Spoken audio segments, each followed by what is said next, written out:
माहेरात जायची अजिबात इच्छा होत नाही. माझ्यासारख्या भरपूर जणी असतीलही. मी एकटीच नाही आहे त्या प्रकारची. पण त्याचं कारणच तसं असतं, की जिथं आई तिथं माहेर असतं. पण आई नसेल तर माहेरात जायची इच्छा होत नाही. पण वडील आहेत त्याच्यामुळे जावं लागतं. कारण कोणतीही गोष्ट खायला केली की त्यांना सोडून खाल्ल्या जात नाही. मग आज तिळाच्या पोळ्या केल्या होत्या आणि तेच घेऊन मी माहेरी माझ्या गेलेले होते. परभणीतच माझं माहेर आहे. मग आता तिथं गेल्याच्या नंतर मावशी कामच करत होत्या. त्यांनी सगळा स्वयंपाक वगैरे अगोदर करून घेतला होता. दिवसा म्हणजे 2 भाज्या, मग भाकरी असा सकाळी स्वयंपाक करतात त्या. धुणं, भांडी, फरशी हे सगळेच कामं करतात. दिवा बघितला तर दिव्यात तेल होतं पण दिवा शांत झालेला होता. मग दिवा लावला आणि थोडंसं घर आवरायला घेतलं. कारण वडिलांना अजिबात सवय नाही आहे काम करण्याची. त्याच्यामुळे त्यांना या गोष्टी लवकर अशा लक्षात येत नाहीत.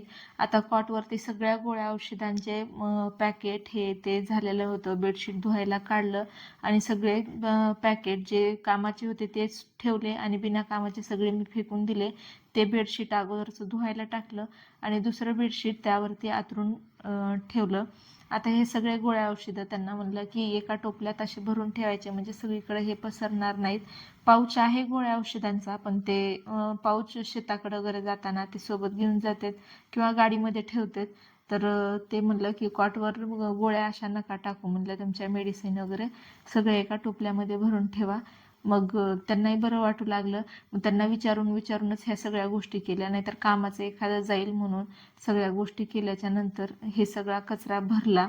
आणि हे सगळं विचारत असताना कितीतरी गोष्टी बिना कामाच्याच निघतात. कारण त्यांना या सवयीच नाही आहेत काढायचं आणि फेकून द्यायचं. हे गोष्टी लक्षात येत नाहीत तेवढं, कारण आईनं कधी कोणतं कामच लावलेलं नाही. आता एवढा पसारा बिना कामाचा टेबलवरती होता, हा सगळा डब्यामध्ये टाकून दिला. आणि त्यानंतर आता चहा करायला घेतल्या. कारण वडील म्हणले चहा कर. दूध होतं फ्रीजमध्ये, चहा करायला घेतले तर मला सांगताय की मुंग्याच होत आहे सगळीकडं. साखरेच्या डब्याला मुंग्या, दुरडीला मुंग्या. तर त्यांच्या लक्षात खरंच येत नाही बरं का छोट्या छोट्या गोष्टी पण. मग लक्ष्मण रेषा सगळीकडं ओढून दिली आणि त्यांना सांगितलं की सगळीकडं अशी लक्ष्मण रेषा ओढायची, मग मुंग्या येत नाहीत आणि सगळ्या मरून जातात.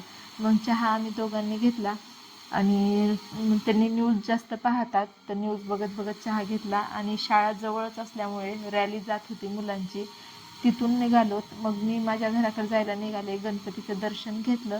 मी तिकडं गेले आणि आबांच्या कामासाठी गेले. त्यांच्या पाठमोऱ्या कृतीकडं बघत असं वाटलं की माणूस एकटा पडतो तेव्हा फार अवघड गोष्टी असतात.